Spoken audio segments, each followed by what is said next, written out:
Using my native tongue, I am Andres Pumariega. Um, Now, in English, like anglicized, like I said, Andres Pumariega. I often go by Andy or Dr. P. Um, Currently, I'm professor and division chief of child and adolescent psychiatry at the University of Florida. However, that's only my latest posting after a altogether more than 40-year career in child and adolescent psychiatry. My top identity is as Latino. I'm also specifically within that group of Cuban origin. And I'm actually Gen 1.5, which means I was born in Cuba and I came here as a child and grew up in the ethnic enclave. So that means that I have a fair amount of familiarity with the culture of origin, but then also, obviously, over time, have become more assimilated to mainstream culture. Although I've also been fortunate to work in many different areas where I've had lots of interaction with other Latino groups. So that's probably made me a little broader in my Latino perspective and Latino identity. Um, and racially, I guess I'm Caucasian, but I haven't checked the 23andMe yet. And given where I come from, if I'm not multiracial, I'd be highly surprised. Um, I'm male. I'm straight, although very much an ally and supportive of people of diverse sexual and gender backgrounds and identities. Um, let's see. Um, Definitely. I'm both a husband and a father. In that order. I guess my relationship with my wife has been very much a defining relationship. It's actually a my cultural relationship since she is of Italian American background. Obviously Cuban American, so we've had to negotiate a lot of cultural issues along the way. A lot of similarities, also some differences. And I'm the proud father of two um, young women who thankfully get it in terms of intersectionality and multiple identities. So they feel comfortable being Latinas and of Italian origin. In fact, I have one right now spending a month in Palermo with her new husband, exploring her Sicilian heritage after having been in Spain for a month. She's actually telecommuting, and she also, not too long ago, visited Cuba. So in back when she was in college, she spent time there, and so that my younger daughter, she actually had her marriage proposal by her husband in Cuba, which was neat. They went for a special trip, and she didn't know it was coming. Cool. Nice surprise. Yeah, so it was a nice surprise and very special experience. And my son-in-law let me in on it.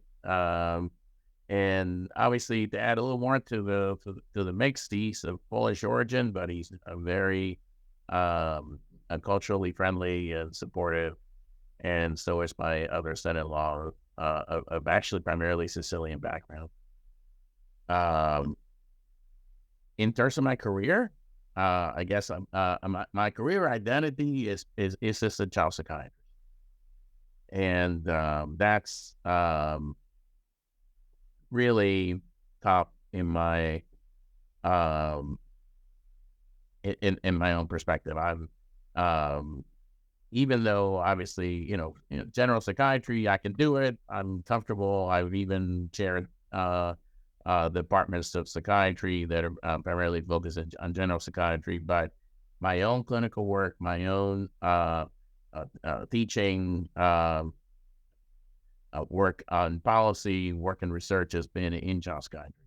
So that's been my career focus, and I'm an unabashed child and adolescent psychiatry advocate.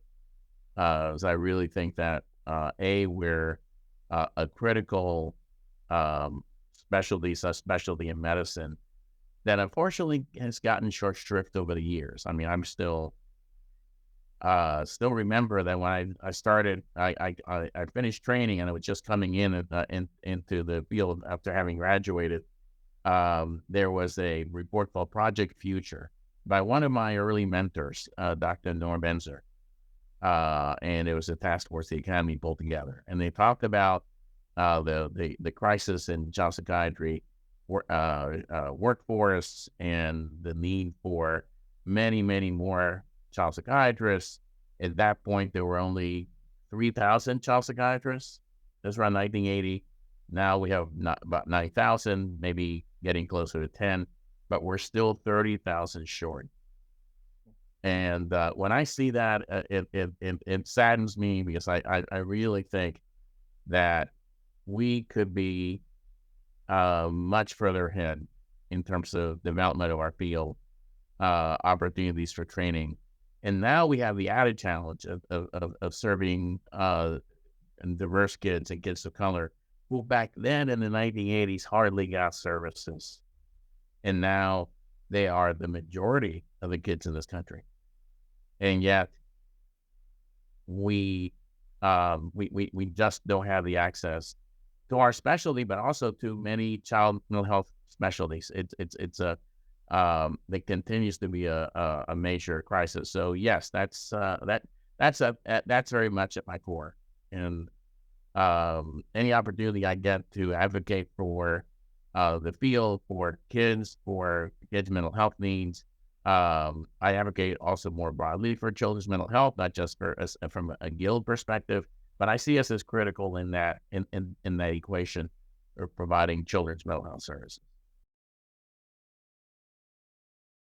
That in itself is a multi-layered um, question.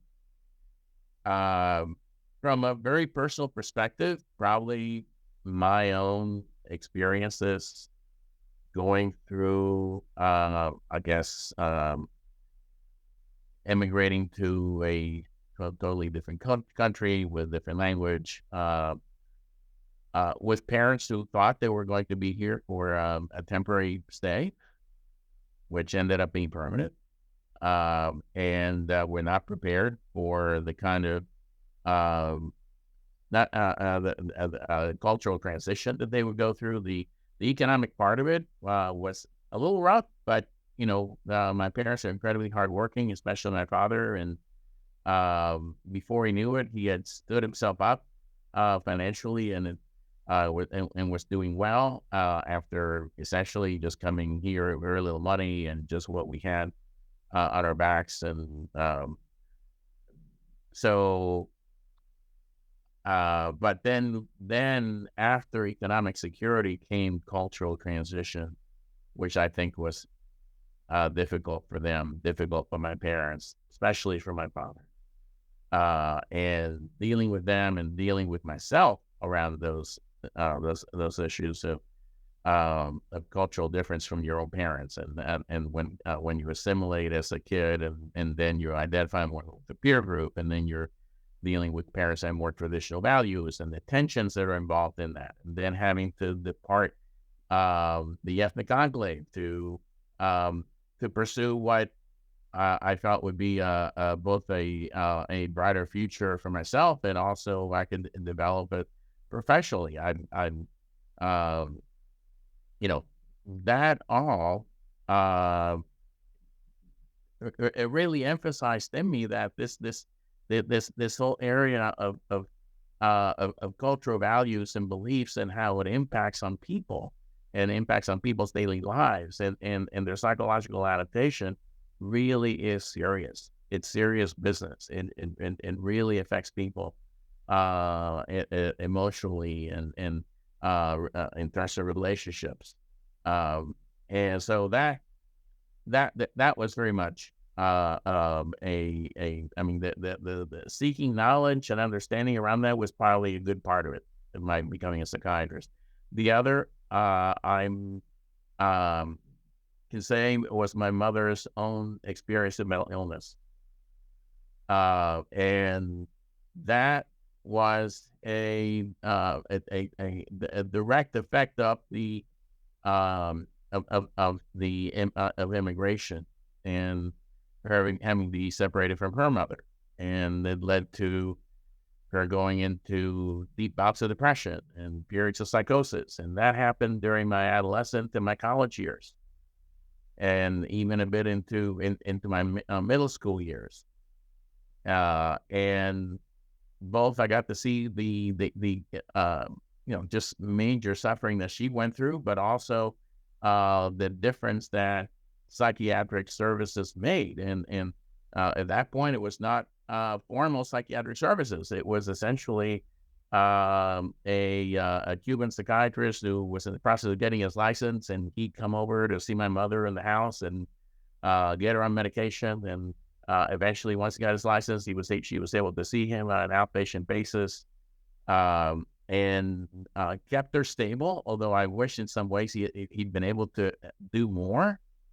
And I think probably the understanding that even he had about how to deal with the totality of care was a challenge. My mother never did really well until much later, when I was already a full professor and chair, and I had to travel from the Northeast down to South Florida, essentially to get her committed. She was going through just an awful crisis, and it was very severely depressed, agitated, and psychotic. And the time came to find the discharge disposition, and there was very little. I really, I even, inquired a lot with my psychiatric colleagues. And again, I'm already very steeped in the field. I already know a lot, and I knew some of the resources in South Florida, but I got to really wrestle with the issue of what's there available and not available. And I was very fortunate that in the midst of all that, and even a failed placement in an assisted living facility, that I found a culturally oriented partial program. And thank God that was the saving grace. It was run by this young psychologist in Miami, who readily stepped up and said, "I'll be there with the van to pick your mom up at 8 in the morning next day." And that period of time when she was in that partial program and she worked with that psychologist was the best she ever done in her whole life. Why? Because she was getting complete care. She was getting psychiatric, but getting therapy, but getting psychosocial, and all within a cultural context. In a group that actually went out and did went for activities and went for cultural events, and it really tapped into that part of her that had gone through this connection from the departure from Cuba. So even though I came later in my career, it really reaffirmed a lot of my thinking about what it involved to be a psychiatrist, and the importance of being a psychiatrist. But making sure that the services are there, making sure the services really connect with the person in their experience and their value system. And all that, I think, again, I can say that those were all factors that have continued to inspire.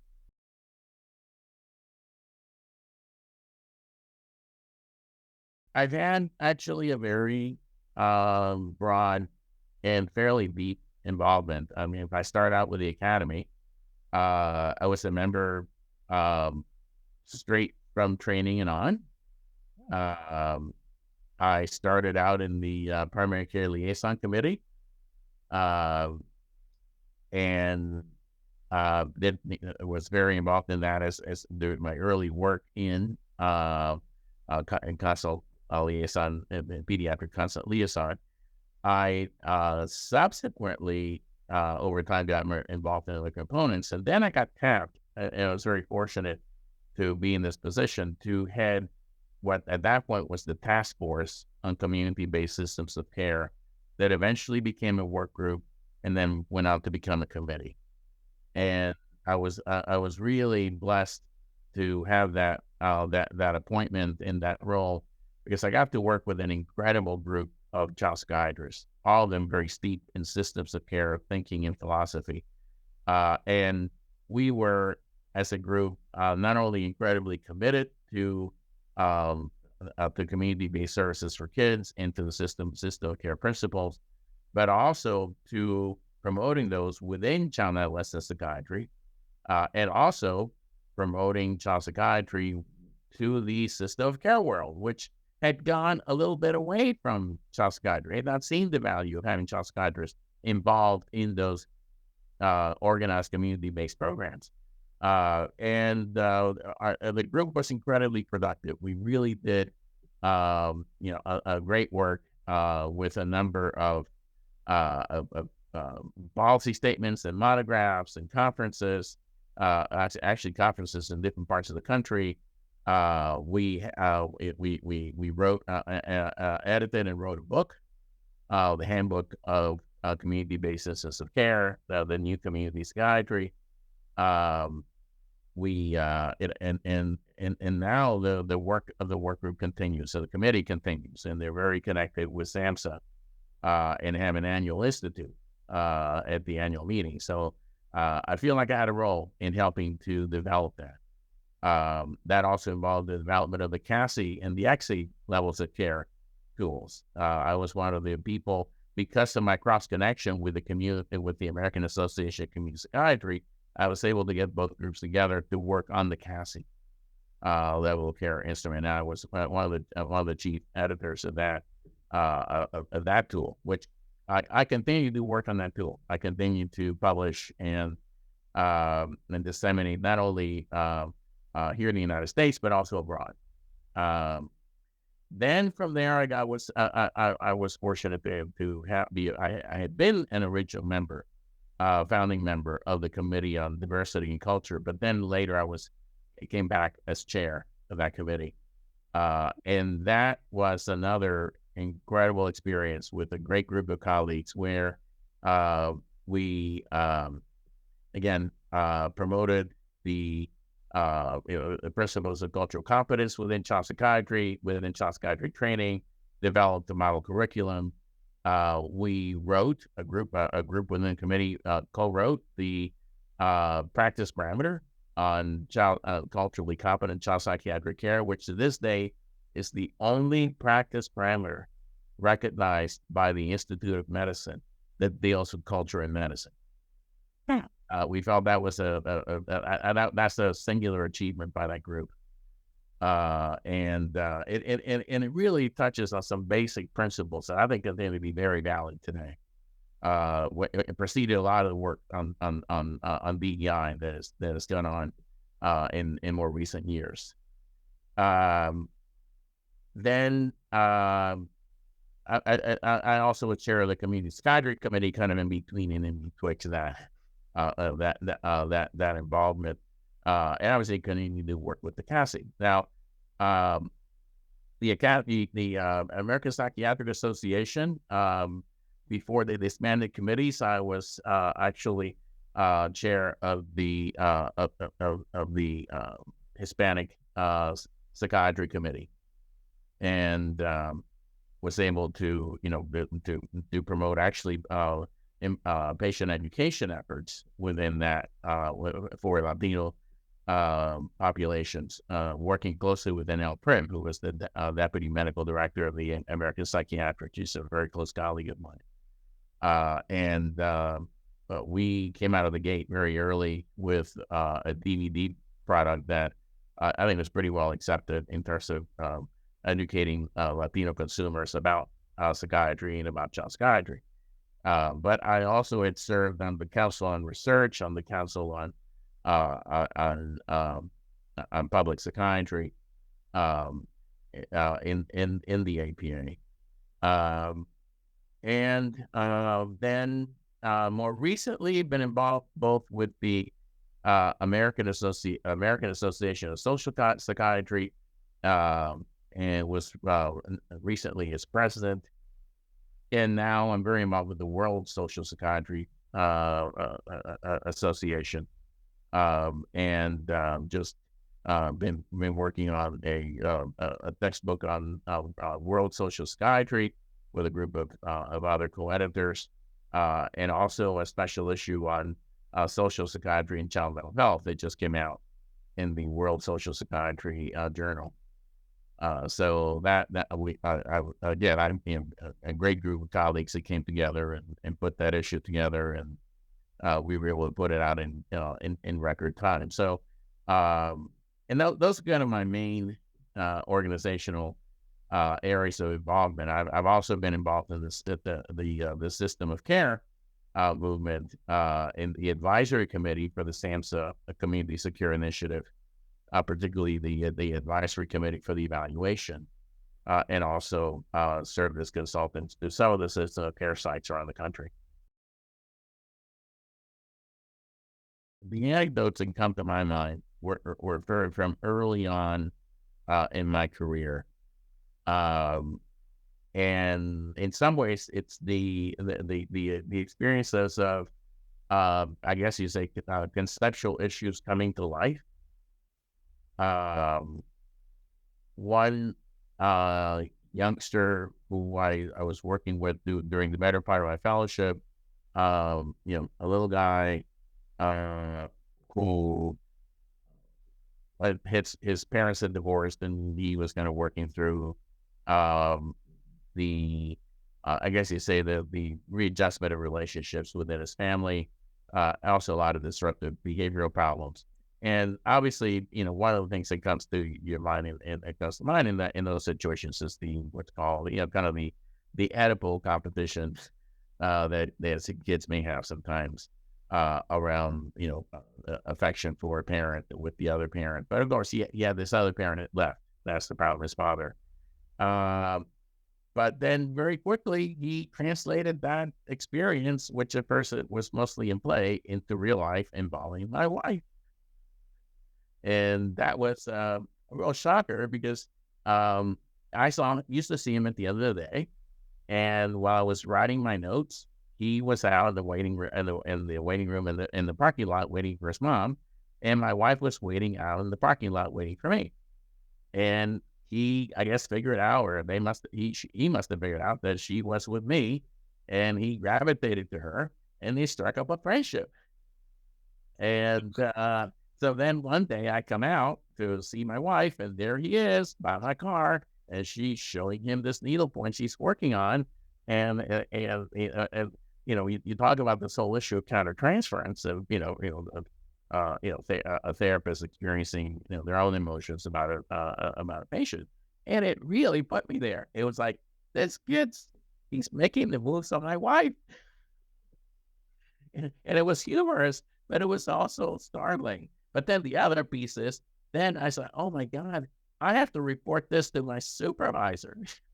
At that point, I had a very senior supervisor during my fellowship, and he was actually a child analyst. He was the head of the division, and it was like, oh my God, he's going to rake me over the coals for this.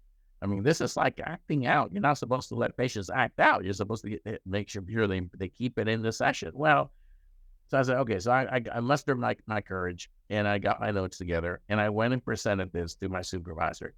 And much to my relief, he fell out of his chair laughing.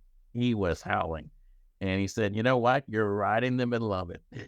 This is, you're in the middle of a real countertransference interaction with this kiddo, and he's working on his relationship with his mom vis-a-vis with your wife and with you. So guess what?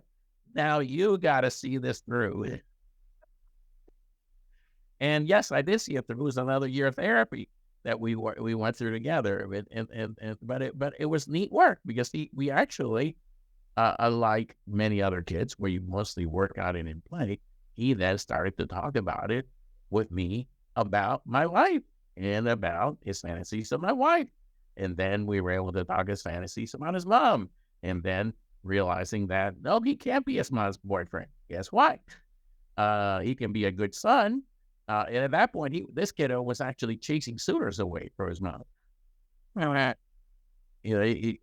know, because he really thought that he was the man of the house. And so this is all the working through that had to go through that. And it actually was a very critical point of therapy. And you hardly ever get to that point with kids where you're actually talking and discussing these issues in the real in the here and now, in the current relationship. So it was fantastic. It was one of those things where, okay, this is I'm seeing what's in the books. Theoretically, it's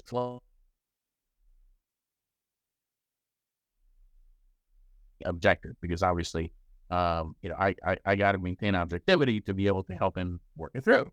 But it was great. The other, which is not related to my work as well, the other was a little guy, African American guy, who went through similar work with me in therapy, although it was primarily the work in therapy was in the competition was from the standpoint of he was trying to best me athletically.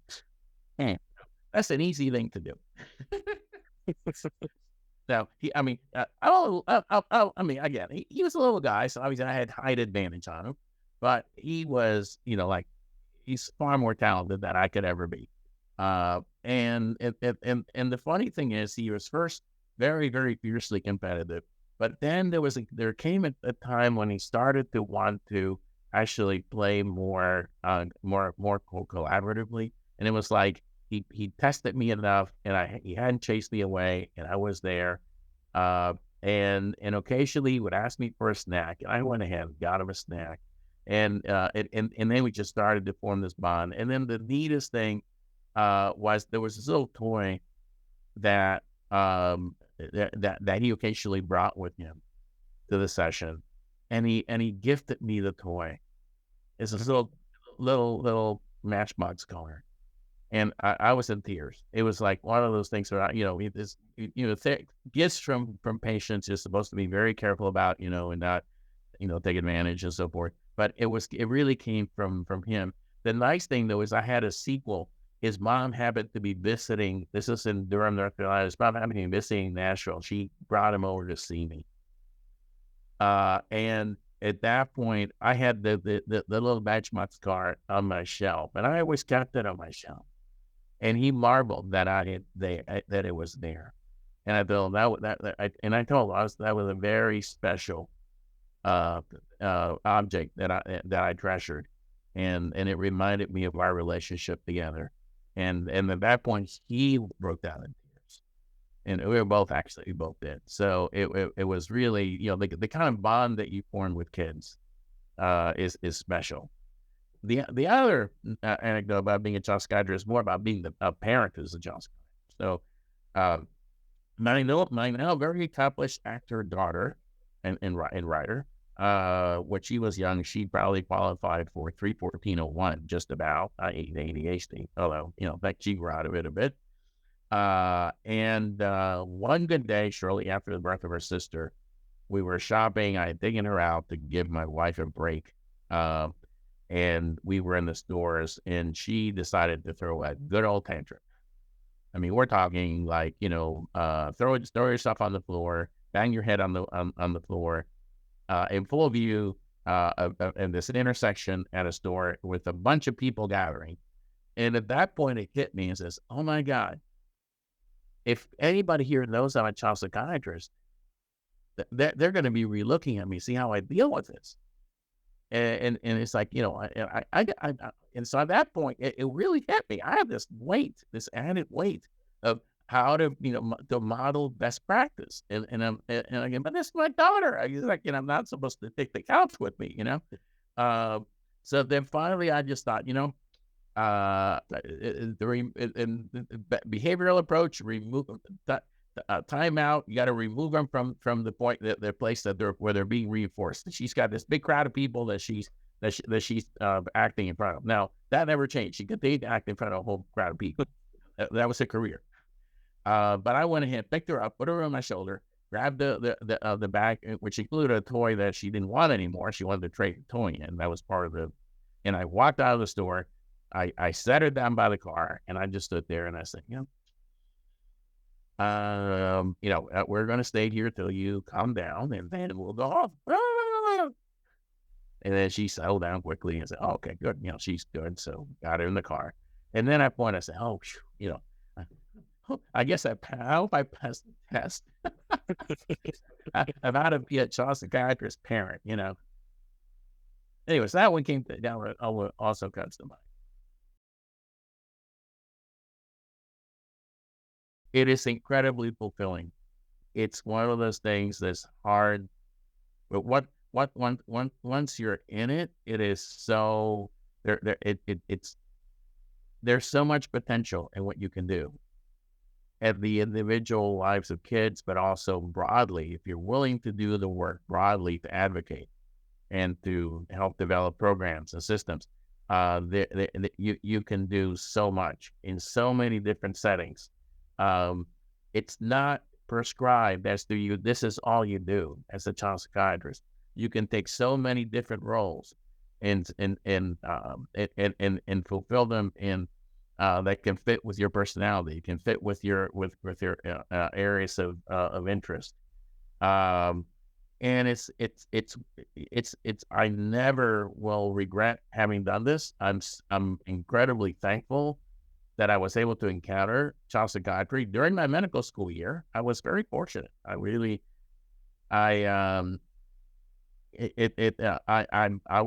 about to give up on psychiatry and about to give up on pediatrics. I did not like the grind in pediatrics, and I did not like the kind of narrow perspective in general psychiatry. And then somebody told me, oh, there's this field, child psychiatry, and they do a rotation, and they happen not to have any fellows that time at the program at University of Miami.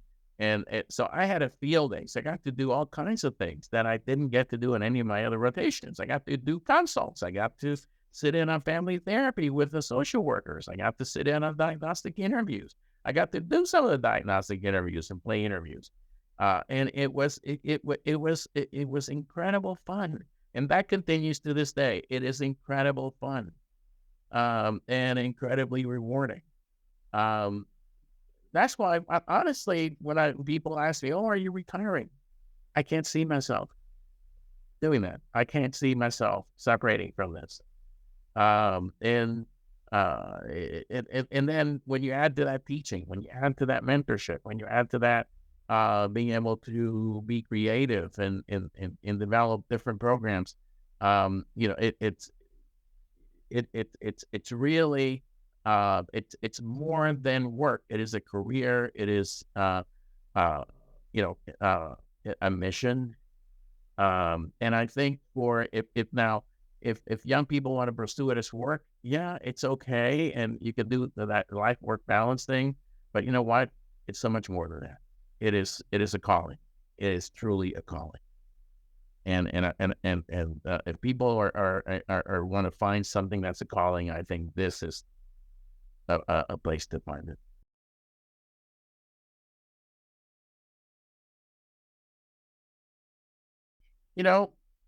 There were both. There were challenges, and there have been opportunities, and there have been advantages from it. Obviously, the challenges were around probably in the earlier part of my career, wondering if I was being taken seriously in the field, being Latino and being essentially not U.S. born. At one point, I was even very self-conscious of my last name, which is strange. And I now understand the pressure that many kids and many people have to like radically assimilate and separate from their culture of origin. Because I felt some of that pressure early on. Thank God I was able to persist, and I was able to sort out that some of that had to do with pressures that come with being in the field, and maybe not so much related to my my ethnic identity. But I also saw that with persistence and with demonstrating what you could do, that I could get through those. Um, and so, like, interestingly enough, some of those pressures came from people from my own background. I one mentor who I value dearly, but he basically I always felt that he was incredibly hard on me and more demanding than anybody else, and he was Latino. And one point when at a point that I was more senior, I was able to ask him, I come to him and ask him, why were you so hard on me? You know what his answer was? It was very sad. It was like, you know what? If you're going to survive, you, you're, as a Latino in this country, and you have to work harder and be better than anybody. And only then you'll get part of the breaks. So I had to toughen you up. It was almost like it was almost like the abuse, theory. Okay, who did I hear that recently? I heard that in an interview of Tyler Perry, when he said that his father was abusive to him, and then said, "Well, if I'd have only been harder on you, you could have been Barack Obama." Yeah, my God, he's Tyler Perry. Okay, I mean, I mean, a phenomenally successful entrepreneur and actor and producer, director, you name it. But it shows you that he again that sometimes you take the lumps sometimes from that fear that if you're not if you're not tough enough, you won't make it. And in the end, he felt that actually why he succeeded was the love of his mother, not the toughness of his father. Mm. And I say my father was a bit that way, but this mentor was even more that way. This is within the field. And now the advantages, I've been able to think contextually from the get-go. I've been able to look at going just beyond just the biological and even the psychological and even the family, and look at the broader systems, and even look at the cultural context that people are in. And that's something that informs my understanding of working with kids and families, my understanding of looking at programs. And ultimately, I try to get that across to kids, that it's important to think contextually, that you really have to go beyond yourself to understand all the forces that are impinging upon you, and then see how you're going to navigate them. So I feel like that even when I do therapy with kids, that's a very valuable perspective that I bring. But I think also from a program perspective and even teaching, I mean, all of those, and I can't but help to try to weave different strands of the of what comes together in a person's life. Number one support is my dear wife, and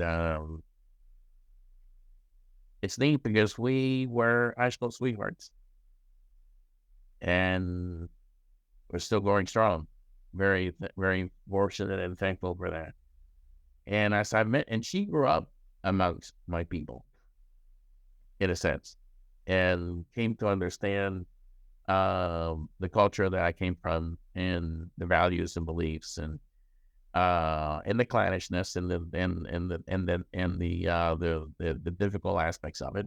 And we've been able to talk about it very frankly. Um, and we're very open in processing our intersectionalities and how they come together. But she also has seen that this calling that I have is very important to me, and she supports me whenever she can. And she herself is an educator, and devoted a lot of her life to the kids and the young people. And I think we shared some of that as well in terms of her desire to help young people advance.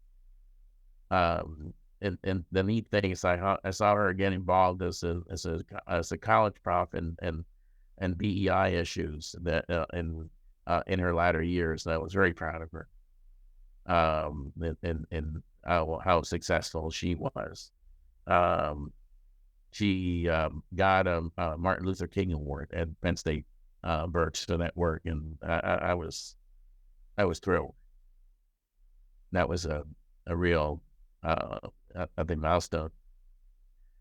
Um, my daughters too have been incredibly supportive, uh, and at the same time they keep me honest as a person and as a parent. I've had good mentors.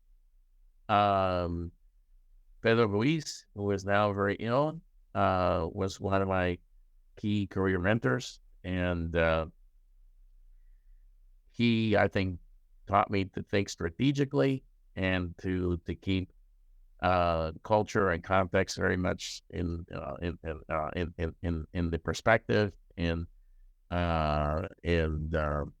he really encouraged me to strive for leadership. Although the only thing I can say is I got to be president of a couple of organizations. He never got to be, but he was president of so many more. when I think about it, in fact, one time I almost did it. I didn't quite do it. He already been the president of the American Psychiatric, the World Psychiatric, the American College, the American Board, and I was going to send a little email out campaigning for him to become the president of the Intergalactic.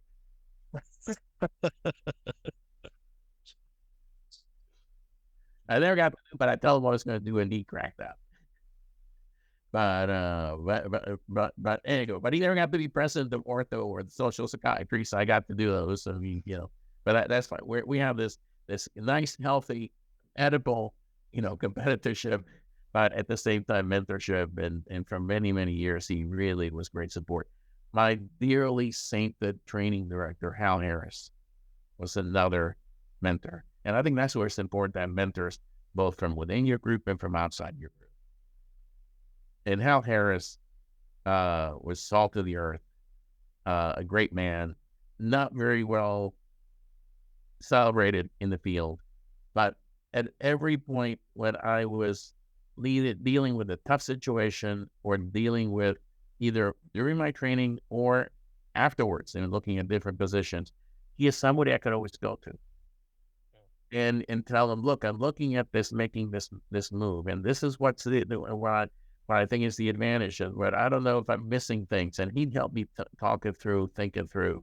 The ultimate was close to his death. I landed it in South Carolina at the University of South Carolina, and my department chair, I was division chief, brought in to be division chief, and my department chair put me on an assignment to work with the Department of Juvenile Justice on a class action lawsuit against the state, and I was on the state side, but it had to largely dealt with kids of color in prison, and obviously a very important mission. But I had to learn a lot fast about what were the issues clinically, and what were the issues contextually, and from a social perspective. And obviously, I knew about disproportionate minority incarceration and did a lot of research on that. But I really needed to look at program models. And that man, even during the time he was training me, he was the consultant on a class action lawsuit in North Carolina on the plaintiff side, a very famous one called Willie M., where um, he advised the plaintiffs on how to sue for better conditions and better services for kids. And I was on the state side, but I wanted to do good. I didn't want to defend the state. I wanted to move the state to improvement. And I saw that is the way the state could get out of trouble. So I called Hal, and he was still. And I was so blessed he was still around, and he would willing to meet with me. So I packed up my wife and my kids. We went up and drove up from Columbia to Durham.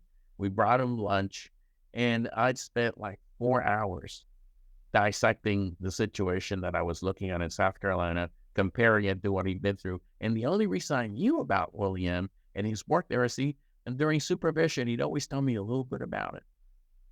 And it stuck in the back of my mind. And so the lessons that he was learning along the way. And I said, man, this is my consultant. I'm going to go to Hal and to help me out. And that was the culmination of his mentorship. And through there, I was able to, I think, help the state to come up with a good strategic approach to addressing the mental health needs of the kids that were incarcerated.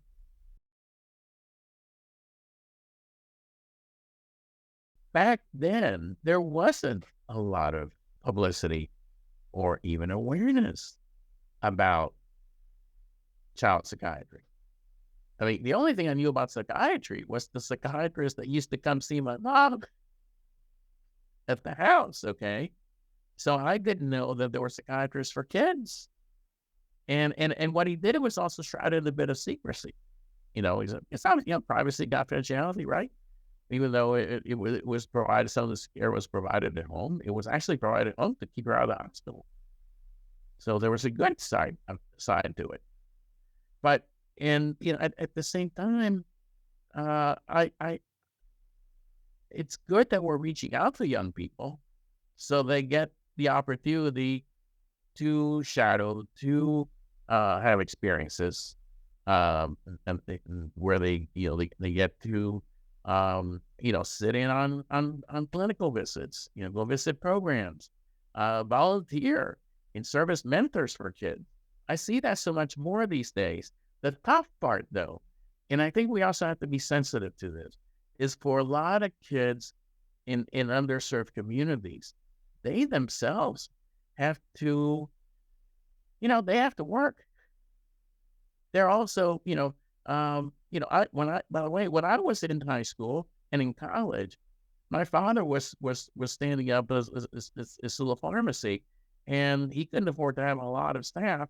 I worked in the pharmacy. I worked in the pharmacy every day, including weekends. And that included everything from clerking to stocking to the floors. I got to learn a little bit about some of the care that people sought pharmacologically from the prescriptions they brought in, and they talked about their ailments, and they talked about anxiety. That's a big theme, and actually some of the herbal approaches, which a lot of the Cuban pharmacists, you can do found herbals. And I knew about chamomile tea before it was ever even made popular in research, because people use it like crazy for anxiety. But I also know that for a lot of kids of color, having that discretionary time to go to programs competes with times that they have to go earn a buck. I served on a medical school admissions committee, the previous institution I was in. It was an African-American gal who was applying to medical school, top grades, but she had no extracurriculars, no activities. Well, guess what? She was working like every day in the 7-Eleven. And she was the manager. Now, they were about to give her, take away points from her application because, she didn't have extracurriculars. I had to stand up and say, hey, wait a minute. Back when I was in that position, I didn't have time for a lot of extracurriculars because I was working in my father's pharmacy. I was working in my father's pharmacy right through medical school. This poor gal, she probably knows a lot about management, about business, about how to deal with customers, and at times difficult customers. They own a 7-Eleven, right? So she brings a lot of strengths that maybe are, that they haven't been applied to the clinical setting yet. But you know what? There's strengths that a lot of folks around this committee don't have. Well, I think that that brings like a huge point. Like, as we think about engaging the youth in the pipeline, being mindful of the obligations that they might also have, but also, It has to thinking, be working into their regular education so they don't have to, because they don't necessarily have a lot of discretionary time many times, especially if their families are in need. In terms of the future, I'm very happy that we have trainees and practitioners that are much more aware of the issues presented by social determinants, by discrimination and bias, by barriers to care that create disparities, and are willing to advocate for underserved diverse groups. I really think this has now become much more than fabric. I think it's important to make sure that young people see that in their daily work, that it isn't just up here in a consensual basis, that the youngster in front of them, the family in front of them, that the issues that relate to those challenges and how they as advocates need to respond to make sure that they get appropriate care and they get effective care and the best quality of care. I think it's sometimes an issue of quality that gets missed in a lot of this. I think we're definitely moving in the direction where we are working much more as consultants, and we're working much more with, for example, our primary care colleagues, with our non-medical mental health colleagues. And so I think the ability to work in teams and to work collaboratively is extremely important, and also becoming adept at the use of technology in doing that work. I think those are all definitely big parts of the future. So what I'm hoping though is that we can keep a balance between technology and what we're learning on let's say on the biological side, with how do we deal with the real day-to-day experiences that people live through. Yes, let me tell you that it's not, if you think about it, just this theory, it falls flat. If you live it and if you practice it on a day-to-day basis, then I think that's when it comes to life.